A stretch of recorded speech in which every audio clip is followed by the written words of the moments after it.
Hello दोस्तों, कैसे हैं आप सब। Good morning. और स्टार्ट करते हैं नया टॉपिक। तो सारे काम छोड़ दीजिए और कॉपी पेन लेके बैठ जाइए। नया डेरिवेशन स्टार्ट करने जा रहे हैं आज हम। सारे काम छोड़ के और आप लग जाइए फिर से एक बार। तो लास्ट टॉपिक पे हमने क्या डिस्कशन करा था आपको। लास्ट टॉपिक में हमने पढ़ा था वैद्युत द्विध्रुव की अक्षीय स्थिति में तीव्रता। अब आज हम पढ़ेंगे वैद्युत द्विध्रुव की निरक्षीय स्थिति पर। जब निरक्षीय स्थिति पाएगा तब देखेंगे तीव्रता क्या आती है। तो काफ़ी इंटरेस्टिंग होने वाला है आज का भी टॉपिक। कल हमने पढ़ा था कौन सी स्थिति में, अक्षीय स्थिति में, एक्सिस पे पढ़ा था। अब ये निरक्षीय स्थिति में है। तो इसे बोलते हैं हम इक्वेटोरियल लाइन, या फिर हम इसे अनुप्रस्थ स्थिति भी बोलते हैं। तो आप मेरे संग डायग्राम बनाएंगे। चलिए देखते हैं, डायग्राम बनाते हैं मेरे संग में। तो क्या है, द्विध्रुव के कारण है। पहले एक बार रिकॉल कर लीजिए द्विध्रुव क्या होता है। जल्दी से फार्मूला बताइए मन में, जल्दी से। मन में सोच नहीं रहे हो, जल्दी सोचो मन में, मेरे संग बोलो क्या फार्मूला होता है। P बराबर Q इंटू 2L। मात्रा क्या होता है, कूलाम मीटर। विभव क्या होती है, LTA। अक्षीय स्थिति का फार्मूला क्या आया था कल, जल्दी से क्या है, E बराबर 1/4πε0 2p/r³। ई का मात्रा क्या होता है, न्यूटन अपॉन कूलाम। चलिए स्टार्ट करते हैं, मेरे संग बनाएंगे आप डायग्राम। तो द्विध्रुव है, तो द्विध्रुव में आपको पता है क्या कंडीशन होती है, दो चार्जेस होते हैं। दो चार्जेस होंगे, दोनों पे आवेश कैसा होगा, सेम होगा, लेकिन नेचर कैसा होगा, अलग अलग होगा। तो चलिए रखते हैं दो आवेश। एक हो गया कौन सा, माइनस, और एक कौन सा, एक हो गया प्लस क्यू आवेश। ये दोनों लाइन को हमने ज्वाइन कर दिया, दोनों पॉइंटों को। बीच में कोई मिड पॉइंट रहा होगा, ओ हमने कल भी लिया था। तो हमने क्या करा था, अक्षीय स्थिति में देखिए यहाँ से आर दूरी पर माना था ना। अक्षीय स्थिति में यहाँ से माना था ना आर दूरी पर। ध्यान से सुनना सारी बातें, बिल्कुल एक एक पॉइंट हमने मिड पॉइंट से आर दूरी पर निकाली थी अक्षीय स्थिति में। अब ये निरक्षीय स्थिति में है तो वो पॉइंट पी माना था। तो अब इसे क्या ले आएंगे निरक्षीय स्थिति में, इस पॉइंट को उठा के, ध्यान से देखना, जो अक्षीय स्थिति में वो पॉइंट था ना, मैं अब वो उस पॉइंट को ऐसे उठा के ऐसे करके यहाँ रख दे रहा हूँ पी को। समझ रहे हैं ना आप। कल मिड पॉइंट ओ से पी पॉइंट पर निकाली थी अक्षीय स्थिति में। अब हमें निकालनी है निरक्षीय स्थिति में। तो निरक्षीय स्थिति में निकालने के लिए क्या करेंगे, इसे उठा के यहाँ पे रख देते हैं। तो यहाँ पे रख दिया पी पॉइंट, ठीक है। इससे दोनों को मिलाइए, ठीक है। ये पी पॉइंट हो गया। और ये दूरी कितनी थी, ये दूरी थी आर। कल भी वो दूरी थी ना आर, यहाँ से यहाँ तक की, तो वो से ऐसे करके ले लिया, ठीक है। इन दोनों पॉइंट को जोड़ दीजिए।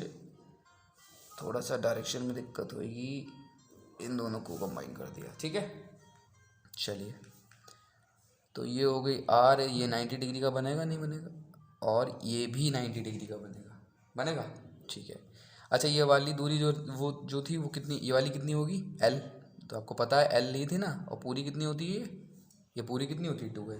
ये आपको पता है, ये आपको पता है, ये वाली दूरी आपको पता है, ये वाली दूरी मालूम है, ये वाली, ये दूरी निकाल पाओगे, ये दूरी निकाल पाओगे या नहीं। तो बिल्कुल निकाल लेंगे। कैसे निकालें, एक शायद आपने पाइथागोरस करके कुछ पढ़ रखा है। अरे पढ़ रखा है नहीं, पाइथागोरस। तो पाइथागोरस पर मैं लगाएंगे क्या, कर्ण स्क्वायर बराबर लंब स्क्वायर प्लस आधार स्क्वायर। तो ये जो दूरी आएगी वो कितनी आएगी, L square plus R square, और ये भी आ जाएगी L square plus R square, ठीक है। अब फिर से मैं आपको वही कहूँगा कि डायरेक्शन पे ध्यान रखना है। अब आप कहोगे इतने दिन से डायरेक्शन चल रही है, अब हमें खुद नहीं मालूम कि हम कौन सी डायरेक्शन में जा रहे हैं, क्यों कहोगे, हमें खुद नहीं पता कौन सी डायरेक्शन जा रहे हैं, इसकी डायरेक्शन क्या बताएं हम, डायरेक्शन बताइए जल्दी से। तो ये देखिए, ये कोई रखा होगा ना आवेश यहाँ पे। तो देखिए प्लस क्यू है, ये वाला होता है परीक्षण आवेश प्लस क्यू। तो ये क्या करेगा, ऐसे रेपेल करेगा, तो उसकी डायरेक्शन किधर होगी, इधर। तो इसकी डायरेक्शन हो गई इधर के लिए, ठीक है। आपको स्केल लग के अच्छे से बनाना चित्र। तो ये क्या हो गया, E1 हो गया, E1। इसकी डायरेक्शन बताइए माइनस क्यू वाले की, किधर होगी डायरेक्शन, इधर होगी डायरेक्शन। तो इसे इसकी डायरेक्शन हो गई ये कितनी, E2। समझ में आई डायरेक्शन। आपको अपनी डायरेक्शन मालूम हो या ना मालूम हो, लेकिन इसकी डायरेक्शन आपको ज़रूर पता होनी चाहिए, सीख लीजिए अच्छी तरीके से। तो प्लस क्यू के कारण डायरेक्शन इधर हो गई E1, और इस वाले के कारण डायरेक्शन जो आएगी यहाँ पे इंटेंसिटी इसके कारण भी होगी और इसके कारण भी इंटेंसिटी होगी, तो ये हो गई E1 और ये इधर आ गई E2 इंटेंसिटी। ठीक है, चलिए, और ये इसकी जब इसका आप वो निकालेंगे क्या, दोनों का जब वेक्टर फॉर्म में हम इसे तोड़ते हैं अभी, तो ये एंगल कितना है, थीटा है, ये भी एंगल थीटा होगा और ये वाला भी एंगल थीटा होगा। ठीक है, अब हम तोड़ते हैं घटकों में। तोड़ना आता है आपको, कंपोनेंट्स तोड़ने आते हैं, मैं आपको अलग से दिखा दूँ बता के। ठीक है, ध्यान से देखना है। ये हो गया P पॉइंट, ये जो टूटेगा वो इस तरीके, ध्यान से देखना आपको, ये बहुत इंटरेस्टिंग है। अगर आपको समझ में आ रहा है ना तो आपको बहुत ही अच्छा लगेगा पढ़ते हुए, और अगर समझ में नहीं आ रहा है तो पिछले लेक्चर देखिए, आपको विश्वास मानिए आपको बिल्कुल समझ में आ जाएगा एकदम। ठीक है, तो ये कैसे होगा, ये लंबवत घटक हो गए। ठीक है, और ये वाले जो आएंगे ये आएंगे कैसे घटक, कैसे आएंगे, क्षैतिज घटक में आएगा। तो इसे हो जाएगा ये E1, यहाँ मैं डायरेक्ट लिख देता हूँ, E1 cos थीटा ये आ जाएगा, और दूसरा वाला भी आ जाएगा प्लस E2 cos थीटा। अगर आपको घटकों को तोड़ना नहीं आता है, घटकों को तोड़ना आपको फर्स्ट ईयर में सिखाया जाता है। ठीक है, तो इस तरीके से घटक टूटेंगे। अच्छा देखिए, जो ये वाले घटक है ना, ये वाले, ये लंबवत घटक है, और ये दोनों कैसे होंगे, इक्वल होंगे। ये दोनों कैसे होंगे, इक्वल, तो ये दोनों कैंसिल हो जाएंगे। ठीक है, तो ये जो ये वाले घटक होंगे ये दोनों जुड़ जाएंगे, मतलब जो E1 और E2 की जो वैल्यू होगी वो इक्वल होगी, वो आगे देखते हैं। अच्छा, अब एक बात बताइए, जैसे कल हमने जब अक्षीय स्थिति में निकाला था कि वहाँ पे मैंने बताया था कि E1 बड़ा है, बताया था ना कि E1 बड़ा है E2 से, ये कंडीशन बताई थी ना कि E1 बड़ा है E2 से। और वो क्यों बड़ा है, वो इसलिए बड़ा था क्योंकि वो उसके नियर बाई था, वो उसके दूर था, इसलिए E1 जो बड़ा था वो E2 से। अच्छा, यहाँ पे बताइए कि E1 बड़ा होगा या E2 बड़ा होगा। अब ये मत देखना, यहाँ पे तीर की थोड़ा सा बड़ा लग गया, छोटा लग गया। ठीक है, तो यहाँ पे ये दोनों जो E1 है और E2 है, ये दोनों सेम रहेंगे। क्यों, क्योंकि देखिए यहाँ पे दूरी माइनस क्यू के कारण दूरी कितनी है, √L² + R², प्लस क्यू के कारण दूरी कितनी है, दोनों की दूरी सेम है, तो दोनों की इंटेंसिटी बिल्कुल सेम आएगी। तो यहाँ पे जो E1 और E2 हैं वो इक्वल होंगे। लेकिन पिछली कंडीशन में क्या थी, वहाँ पे जो थे वो E1 और E2 कैसे थे, वो प्लस क्यू के कारण इंटेंसिटी ज़्यादा आई थी E1, तभी E1 is greater than E2 रखा था। ठीक है, ये छोटी छोटी बातें आपको बहुत ध्यान रखनी है। तो स्टार्ट करें फिर, चलिए। तो पहले वही निकालते हैं क्या, प्लस क्यू आवेश के कारण, प्लस क्यू आवेश के कारण तीव्रता कहाँ पे है, कहाँ पे निकालनी है तीव्रता, पॉइंट पी पर नहीं निकालनी, पॉइंट पी पर। प्लस क्यू आवेश के कारण तीव्रता कहाँ पे, at point P, point P पर। तो क्या फार्मूला होता है इंटेंस इसका, विद्युत क्षेत्र की तीव्रता का क्या, 1/4πε0 इंटू P/r²। तो वही लिख देंगे क्या, 1/4πε0 इंटू Q/r²। तो E1 बराबर क्या आ जाएगा, 1/4πε0 Q/r² की वैल्यू कितनी है, √L² + R², और ये है क्या, R², तो ये अंडर खत्म हो जाएगा, तो क्या आ जाएगा, L² + R²। तो ये समीकरण 1 डाल दीजिए।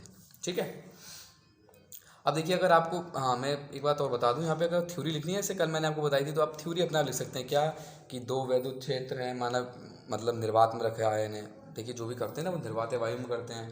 तो आप पॉइंट मान लेना कि ये ए वो पॉइंट हो गया, ये बी हो गया, पॉइंट बी हो गया। तो कि माना एक वैद्युत ध्रुव ए बी जो है वो काहे में स्थित है, निर्वात वायु में स्थित है। इससे r दूरी पर स्थित पॉइंट पी पर क्या करनी है, विद्युत क्षेत्र की तीव्रता ज्ञात करनी है।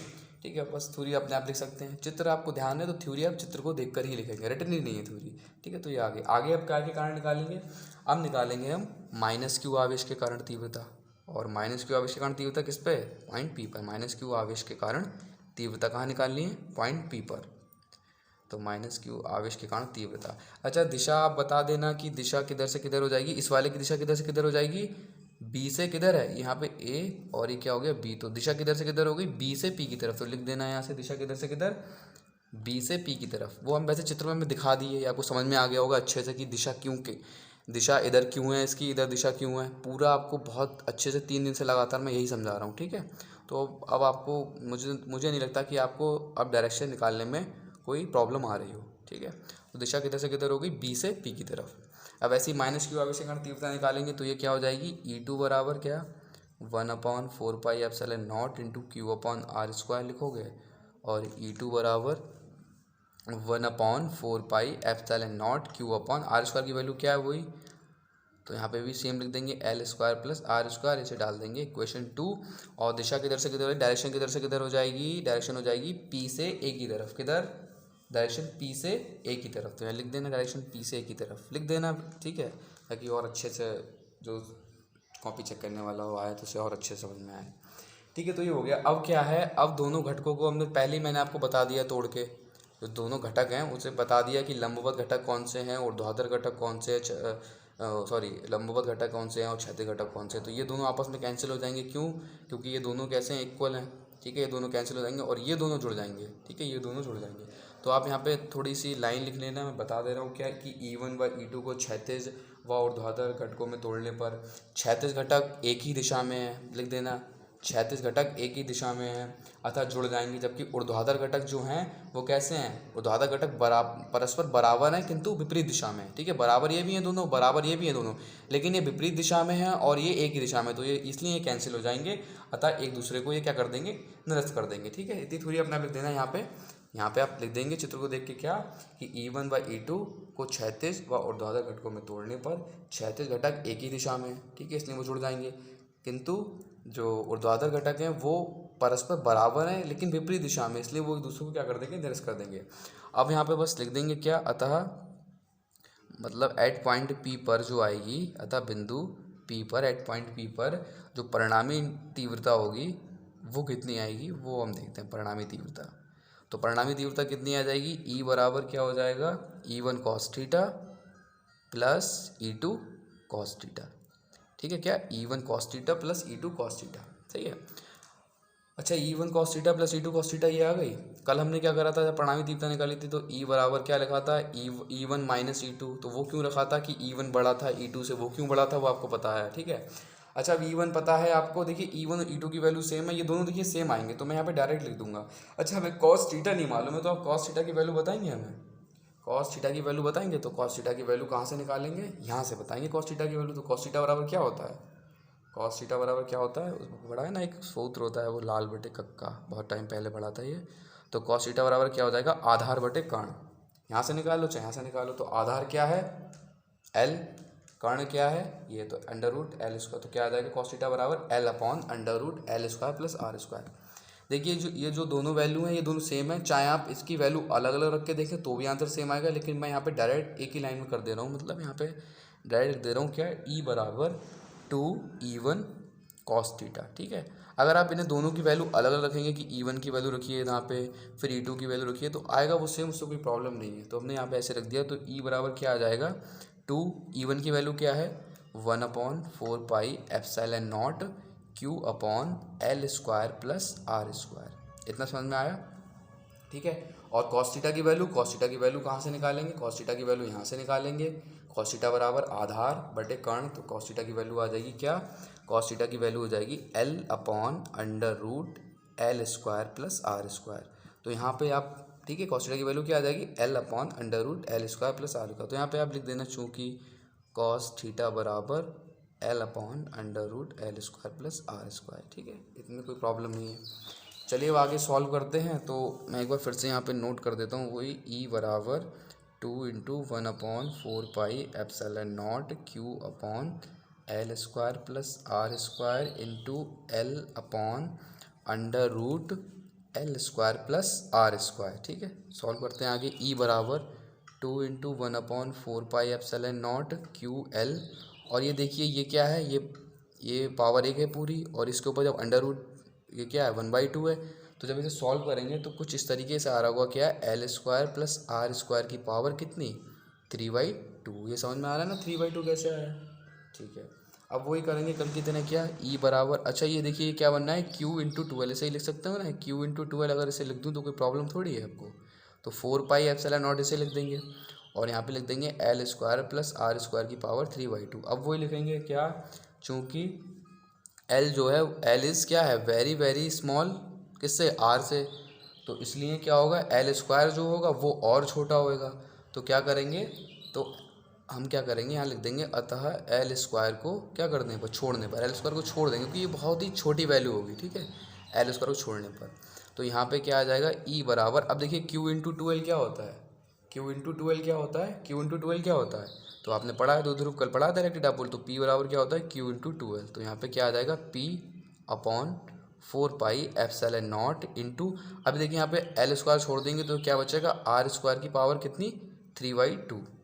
तो E बराबर कितना आ जाएगा, E बराबर कितना आ जाएगा 1/4πε0 इंटू पी अपॉन, जब इसे सॉल्व करेंगे तो 2 से 2 कैंसिल हो जाएगा, तो कितनी बचेगी r की पावर 3।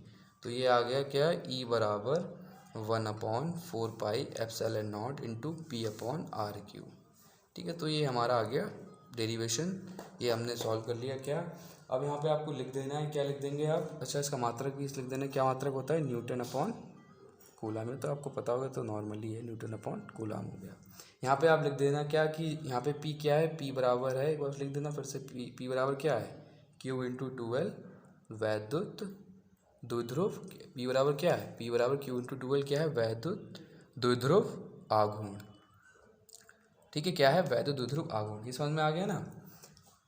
अच्छा अब देखिए यहाँ पे क्या आया है, जो हमने निरक्षीय अक्षीय स्थिति में पढ़ा था वो कितना आया था, वो आया था E बराबर 1/4πε0 into 2p upon R Q. और जो हमने निरक्षीय स्थिति में निकाला है वो कितना आया है, वो आया है E बराबर 1/4πε0 into p upon R Q.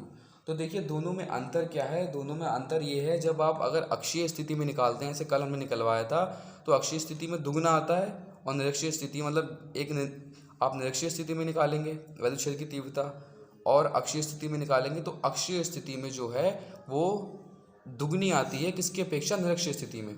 तो निरक्षीय स्थिति में यहाँ पे क्या है, E बराबर 1/4πε0 into P upon R Q. और उस जो हमने अक्षीय स्थिति में निकाला था वो कितनी आई थी, E बराबर 1/4πε0 into P upon R Q, newton upon coulomb. ठीक है, ये हो गया। अच्छा यहाँ पे एक चीज़ और, छोटी सी चीज़ नोट कर लेंगे हम यहाँ पे, क्या देखिए यहाँ पे क्या है, यहाँ पे जैसे देखिए माइनस की जो इलेक्ट्रिक डाइपोल जो वैद्युत द्विध्रुव आघूर्ण की दिशा होती है वो किधर से किधर होती है, कल बताई थी आपको, माइनस से प्लस की तरफ होती है ना।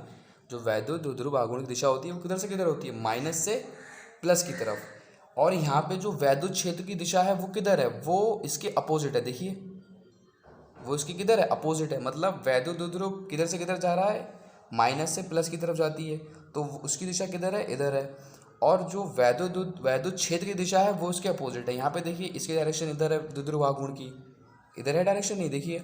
और जो वैद्युत क्षेत्र की दिशा है वो किसके अपोजिट है। और अक्षीय स्थिति में क्या होता है, जिधर वैद्युत द्विध्रुव की डायरेक्शन थी इधर, उधर ही किसकी डायरेक्शन थी, वैद्युत क्षेत्र की दिशा, वैद्युत क्षेत्र की दिशा। तो ये थोड़ा सा दोनों में डिफरेंस है।